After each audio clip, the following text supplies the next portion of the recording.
L'épisode 4 de la série Becoming Brigitte présentée par Candace Owens est enfin sorti.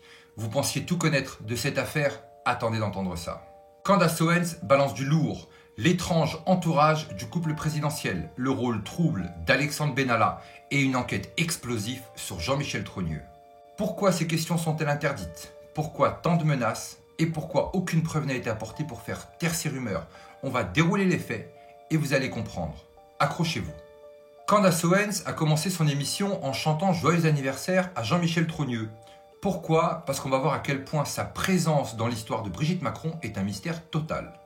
Candace Owens commence par revenir sur la généalogie d'Emmanuel Macron et insiste en particulier sur sa mère, Françoise Noguès, d'origine allemande. En 2017, on nous la vend comme une pédiatre.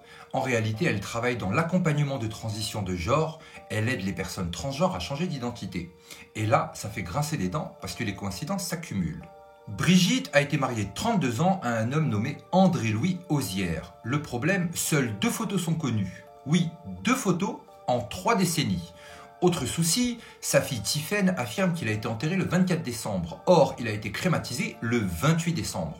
On parle d'une personne de haut rang travaillant à la Banque de France. Pas un inconnu. Comment se fait-il qu'il ne laisse aucune trace?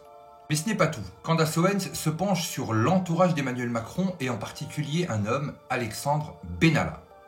Alexandre Benalla est gardien de la porte de la chambre d'André-Louis Ozière quand il est interné à l'hôpital psychiatrique où il finira ses jours. Y a-t-il eu une plainte pour diffamation contre le journaliste qui a affirmé cela? Non. Son passé est encore plus troublant. À 25 ans, il est chef adjoint de la sécurité d'Emmanuel Macron. Il est logé au palais de l'Alma, en lien avec la mafia russe. Il est accusé de violences sur les femmes pour lesquelles il est acquitté. Il est attrapé la main dans le sac en train de frapper des manifestants déguisés en policiers. Il va même jusqu'à rencontrer des chefs d'État africains alors que ses passeports diplomatiques ont été retirés. Ce même chef d'État africain finira par se faire assassiner par des rebelles. Simple coïncidence? Est-ce un simple garde du corps ou quelqu'un qui savait énormément de choses?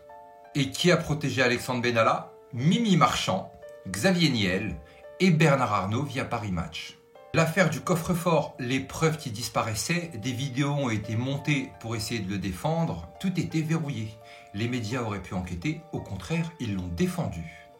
Xavier Niel, Bernard Arnault et Mimi Marchand contrôlent l'image des Macron. Des images flatteuses, des montages et un mythe qui se construit. Et par image qui nous alimentait une jeunesse éternelle. Et Candace Owens pose la question, et si c'était que du délire, pourquoi effacer toutes ces preuves et menacer ceux qui cherchent la vérité? Qui orchestre cette mascarade? Pourquoi semble-t-il tous liés les uns aux autres? Pourquoi l'Élysée a tout fait pour le défendre? Et est-ce que Benalla ne détient pas la clé du plus gros dossier contre Emmanuel Macron? On refait un petit point. On a Xavier Niel qui trempe dans les affaires loufoques. On a une mafieuse qui tient les médias. On a un homme de 25 ans en charge de la sécurité du président aux multiples scandales. Et une mère qui facilite le changement d'identité trans. À ce rythme-là, c'est plus un gouvernement, c'est un casting. Et maintenant, les éléments qui font tout basculer. 1945, naissance de Jean-Michel Trogneux. 1953, naissance de Brigitte Trogneux. 1953, la même année, une photo apparaît de Jean-Michel Trogneux en bas à droite dans une école d'enseignement jésuite. 1954, la photo de famille où l'on voit Jean-Michel et Brigitte, la seule et l'unique photo représentant Brigitte Trogneux. 1960, Brigitte Trogneux décède dans un mystérieux accident de voiture. 1963, Jean-Michel Trogneux part faire ses études à Alger. Le problème, c'est qu'il n'y a absolument aucune autre photo de Brigitte Trogneux. Et Candace Owens va plus loin. Elle affirme que Xavier Poussard a en sa possession une photo de Jean-Michel Trogneux en Algérie. Un détail explosif, elle laisse Xavier Poussard nous la présenter lors du prochain épisode. Mais pourquoi cette photo est-elle si dangereuse? Et ce n'est pas fini. Jean-Michel Trogneux a étudié en 1963 à l'USTP, une école spécialisée dans les travaux publics sous enseignement jésuite. Parmi les anciens élèves, le Rabbi Lubavitch.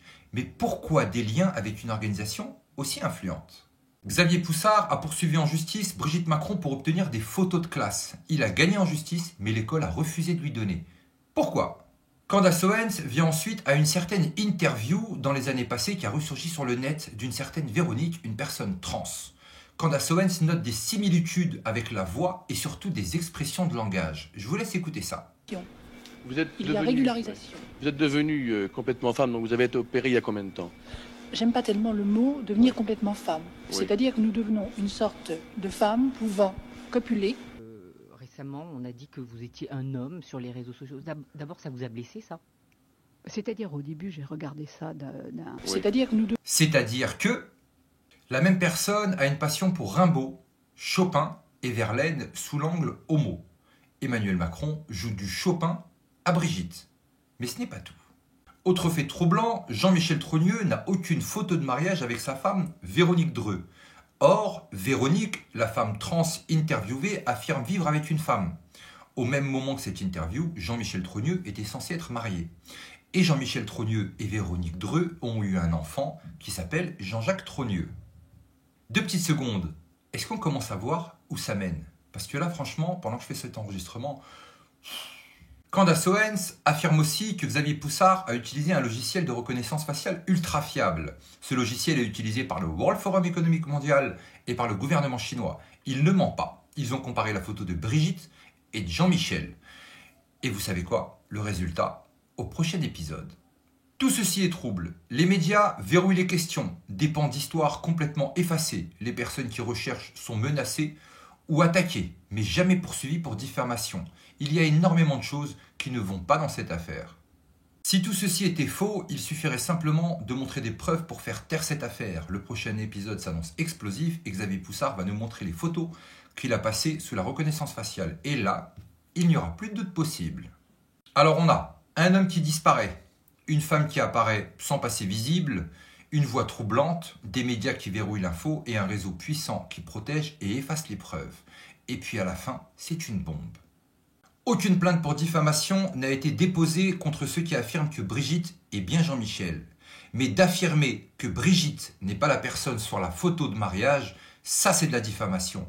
Pourquoi? Parce que c'est bien Brigitte Trogneux qui est sur cette photo de mariage, mais pas la Brigitte qui est à l'Élysée. Alors on pose une question. Pourquoi on nous empêche de nous interroger? Si c'est faux, pourquoi ne pas apporter une simple preuve pour éteindre totalement cette affaire? Dites-moi en commentaire, n'oubliez pas de partager cette vidéo et surtout n'oubliez pas, on n'est clairement pas au bout de nos surprises.